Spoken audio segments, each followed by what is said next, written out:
Halo, Assalamualaikum warahmatullahi wabarakatuh. Perkenalkan, nama saya Alfiana dengan NIM H0322508, Program Studi Pendidikan Biologi, Fakultas Keguruan dan Ilmu Pendidikan, Universitas Sulawesi Barat. Nah, pada kali ini saya akan menjelaskan mengenai fisiologi jantung pada manusia. Fisiologi jantung bekerja sebagai pompa yang mengalirkan darah ke seluruh tubuh melalui serangkaian kontraksi dan relaksasi yang disebut dengan siklus jantung. Proses ini dikendalikan oleh sistem konduksi listrik jantung. Nah, jantung juga memiliki tempat ruang, yaitu ada dua serambi, ruang atas dan dua bilik atau ruang bawah. Nah, dua serambi tersebut terdiri atas serambi kanan dan serambi kiri. Adapun dua bilik tersebut terdiri dari bilik kanan dan bilik kiri. Nah, serambi kanan merupakan ruang di sisi kanan jantung yang menerima darah dari tubuh melalui vena cava dan mengumpulnya ke ventrikel kanan. Kemudian, pada serambi kiri merupakan ruang di sisi kiri jantung yang menerima darah kaya oksigen dari paru-paru melalui vena pulmonalis dan mengumpulnya ke ventrikel kiri. Pada bilik kanan merupakan ruang di sisi kanan jantung yang memompa darah yang tidak kaya oksigen ke paru-paru untuk mendapat oksigen melalui arteri pulmonalis. Kemudian pada bilik kiri merupakan ruang di sisi kiri jantung yang memompa darah kaya oksigen ke seluruh tubuh melalui aorta. Adapun siklus pompa jantung. Nah, siklus pompa jantung adalah serangkaian peristiwa yang terjadi dalam jantung selama satu kali detak jantung yang melibatkan pengisian dan pemompa darah. Siklus ini terbagi menjadi dua fase utama, yaitu diastol dan sistol. Pada fase diastol merupakan fase relaksasi. Pada fase ini jantung dalam keadaan rileks dan ruang-ruang jantung atau serambi dan bilik mengisi dengan darah. Serambi kanan yang menerima darah dari tubuh melalui vena cava, sementara serambi kiri menerima darah kaya oksigen dari paru-paru melalui vena pulmonalis.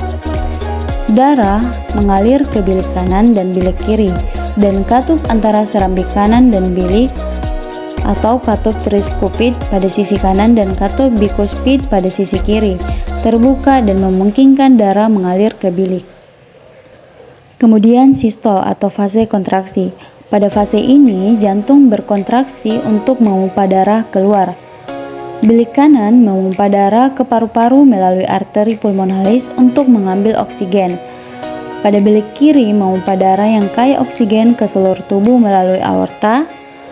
Nah, pada saat yang sama, katup antara bilik dan arteri atau katup pulmonal di sisi kanan dan katup aorta di sisi kiri terbuka, yang memungkinkan darah mengalir ke arteri.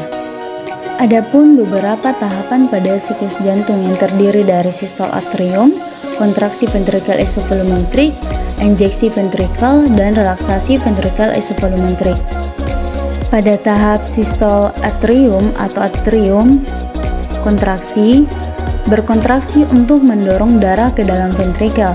Nah, pada katup atrioventrikular atau AV, katup mitral dan tricuspid terbuka, sementara katup seminular, aorta dan pulmonal masih tertutup. Darah dari atrium mengalir ke ventrikel yang meningkatkan volumenya sekitar 20-30%. Pada tahap kontraksi ventrikel esopulmontrik, setelah atrium berkontraksi, ventrikel mulai berkontraksi namun belum cukup kuat untuk membunuh katup seminular.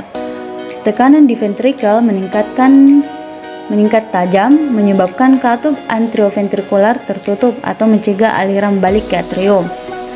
Karena semua katup tertutup, volume darah dalam ventrikel tetap konstan dan tekanannya terus meningkat. Pada tahap injeksi ventrikular, tekanan dalam ventrikel lebih tinggi dari tekanan di arteri pulmonalis dan aorta yang menyebabkan katup seminular terbuka. Darah dipompa keluar dari ventrikel kanan ke arteri pulmonalis menuju paru-paru, dari ventrikel ke aorta menuju seluruh tubuh. Setelah darah keluar, tekanan dan ventrikel mulai menurun. Kemudian tahap late diastole atau diastole akhir. Setelah ventrikel sepenuhnya, tekanan dalam ventrikel menjadi lebih rendah dibandingkan atrium.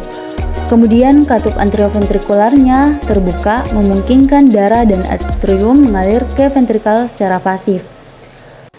Sekitar 70-80% darah ventrikel terisi selama fase ini, sebelum atrium berkontraksi dalam atrium sistol untuk menyelesaikan pengisian ventrikel. Ini adalah fase di mana jantung berada dalam kondisi yang paling rileks sebelum siklus berikutnya dimulai kembali. Kemudian sistem konduksi jantung. Agar jantung dapat berkontraksi secara teratur dan terkoordinasi, diperlukan sistem konduksi listrik yang menghasilkan dan menyebarkan impuls ke seluruh bagian jantung. Nah, komponen sistem konduksinya meliputi nodus sinoatrial, nodus atrioventrikular, bundle of His, cabang kanan dan cabang kiri, dan serabut Purkinje. Pada nodus sinoatrial atau pacemaker jantung terletak di dinding atrium kanan yang bertanggung jawab atas pengaturan irama jantung dengan menghasilkan impuls listrik pertama. Impuls ini merangsang kontraksi atrium atau atrium sistol. Kemudian pada nodus atrioventrikuler terletak di antara atrium dan ventrikel yang menunda impuls sekitar 0,1 detik untuk memastikan atrium selesai berkontraksi sebelum ventrikel mulai berkontraksi. Pada bundle of His menghantarkan impuls dari AV node atau menuju ventrikel melalui septum intraventrikular. Pada cabang kanan dan cabang kiri meneruskan impuls ke masing-masing ventrikel kanan dan ventrikel kiri.